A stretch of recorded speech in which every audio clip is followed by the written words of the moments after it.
Estamos de vuelta a las 8:45. Queremos conversar hoy con Justo Pérez, el investigador principal de un estudio que acaba de presentar la organización Acción Ciudadana respecto a cuánto cuesta un proceso electoral en Guatemala. Bienvenido, Justo. Gracias por estar con nosotros. Bienvenida, Paola. Hoy en día jueves. Hoy día jueves. Justo, buenas noches. Gracias por acompañarnos. Ayer mucha gente levantó las cejas cuando dieron esa cantidad de 500 millones de quetzales que han gastado los partidos políticos del 2 de mayo a el 15 de octubre. Y solamente el Partido Patriota se ha gastado 173. Exactamente, 173. Y el Partido Líder 106. Justo, ¿qué tan precisos son estos datos? ¿Qué tan cercanos a la realidad? Bueno, nosotros estimamos que los datos presentados son aún conservadores respecto al gasto total que podrían estar teniendo los partidos políticos. Esto porque nuestro monitoreo de medios de comunicación solo contempla 25 radios a nivel nacional, cuando sabemos que son más de 500, sin contar las ilegales, o sea, 500 registradas con las autoridades.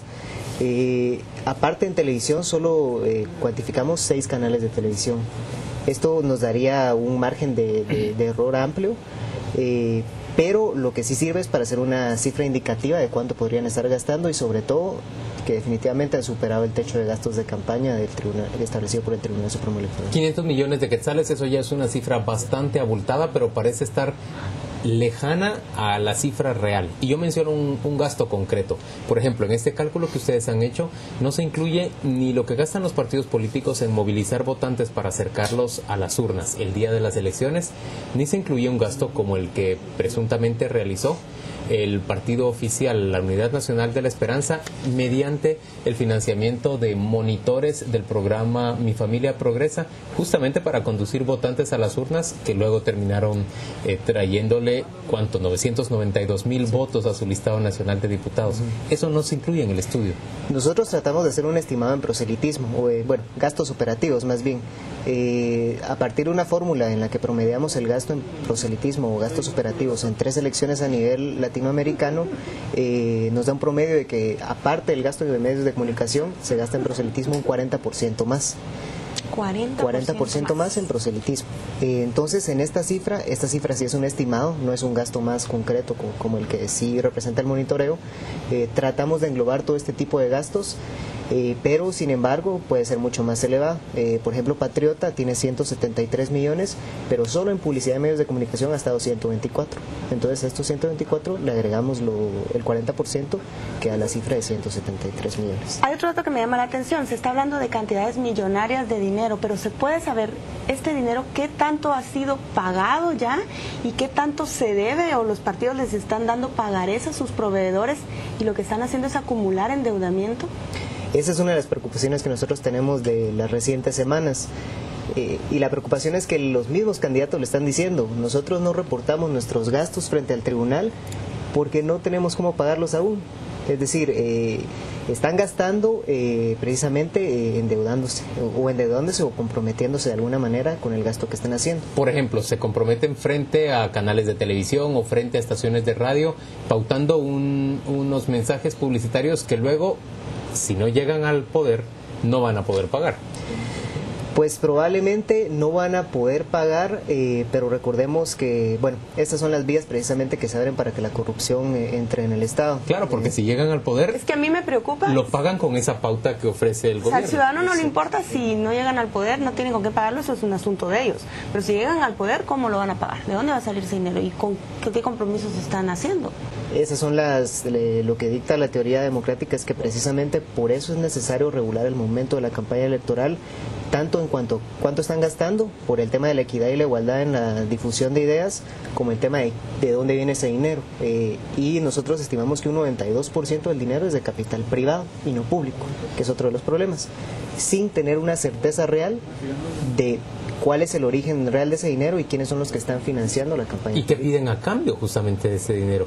Justo a mí me llamaba la atención la cifra que mencionaba, que España tiene 47 millones de votantes habilitados. 34.7 empadronados. Que pueden votar, exacto. 34.7 empadronados. Nosotros tenemos 7.5 o 7.2 empadronados. Exacto. Y sin embargo gastamos un poquito más que los españoles en una campaña electoral. Esta cifra que nosotros hicimos fue porque hubo una reforma a la ley electoral en España en enero, que obliga a los partidos a contener su gasto respecto a las elecciones de 2008 un 15%.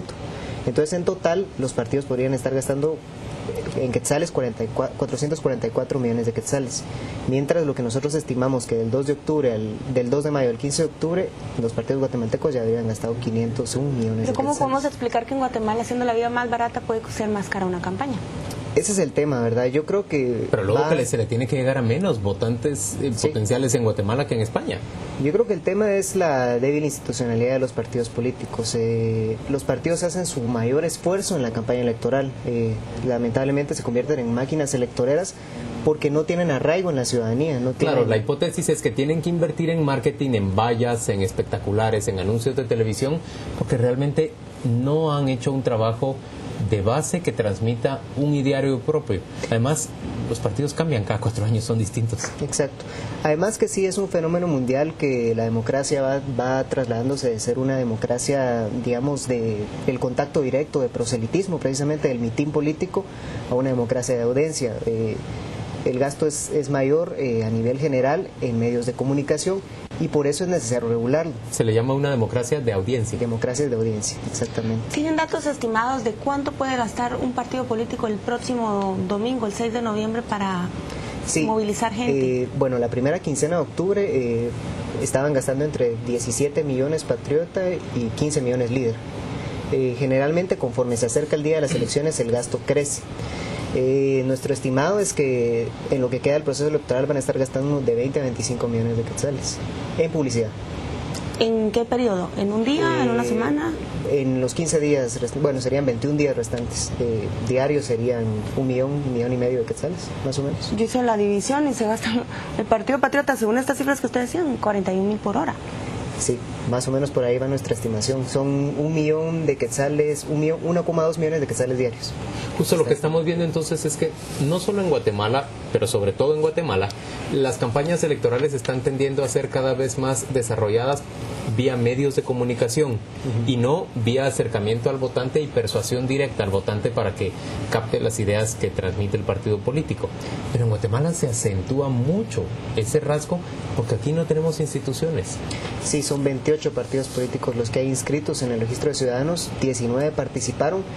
Y precisamente nosotros hacíamos un análisis de que incluso la oferta política real de los partidos en Guatemala no es tan distante. Y no es tan distante y no es tan seria, ¿verdad? Obviamente.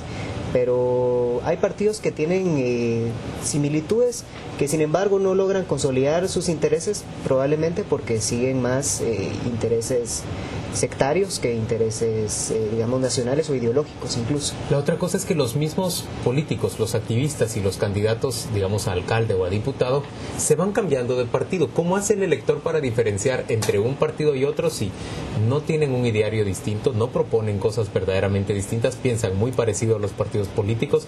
Y suele ser que quien en estas elecciones se declara enemigo absoluto de fulanito, en las siguientes probablemente pase a integrar su partido y sea su candidato a alcalde en ese municipio. A mí me encantan esas casas que quedan pintadas los 4 años después de la campaña y que ponen el nombre del candidato que ya ha pasado por 3 partidos después de que pintaron esa casa con un partido. Quien hacía el monitoreo que no sabía si cuantificar una valla de un candidato a alcalde en San Marcos, porque todavía tenía la valla del partido que lo apoyó en la anterior elección. ¿Qué hago? ¿En qué partido ¿Qué hago? pongo? Sí, exactamente, porque sí, cambian cada 4 años.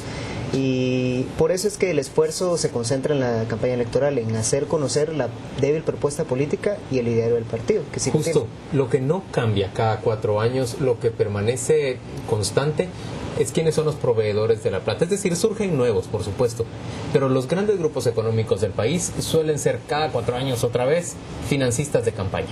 Sí, y precisamente el tribunal, este es uno de los temas que la ley electoral nosotros consideramos que es obsoleta, no solo nosotros, porque el tribunal no puede ni siquiera tener certeza de que los financistas que presentan los partidos son los adecuados. ¿Quién está financiando la política? Es algo que no sabremos los guatemaltecos, ni siquiera el Tribunal Supremo. Bueno, sospechamos con bastante fundamento de quiénes la financian. Claro que sí, sí es capital legal. Ahora viene el tema del capital ilegal que como está la situación ahorita de la ley electoral, no se puede saber realmente si está ingresando la... Yo tengo otra pregunta. ¿Tienen información o podemos tener idea de si sobra dinero, cuál es el destino de ese dinero? se ha hablado de candidatos que se quedan económicamente muy bien después de una campaña. ¿Eso es correcto asumirlo así?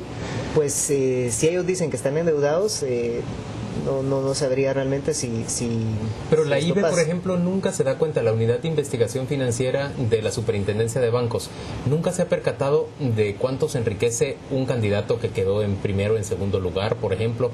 Luego, no En tenemos, tercero, en quinto. no, o no sea, tenemos sistemas, puesto que la declaración de probidad es poco más o menos un chiste. No tenemos certeza de si entran más pobres de lo que salen cuando llegan al gobierno, tampoco.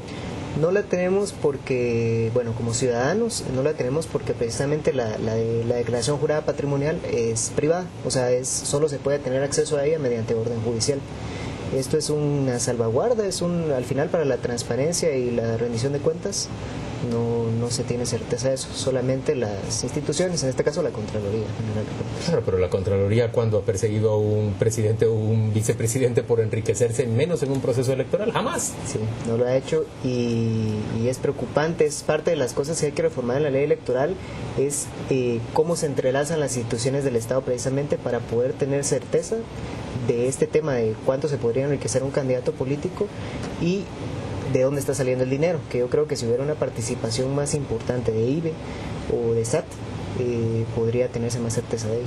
Justo, gracias por acompañarnos hoy a las 8:45. Justo Pérez, de Acción Ciudadana, el estudio que han presentado respecto al costo de la campaña electoral en Guatemala, más cara incluso que una campaña en España, un país que tiene muchísimos más votantes habilitados que Guatemala, prácticamente 5 veces más votantes habilitados. Vamos a la pausa comercial, volvemos dentro de muy poco para hablar de una iniciativa que ha planteado el Partido Patriota, crear el Ministerio de Desarrollo.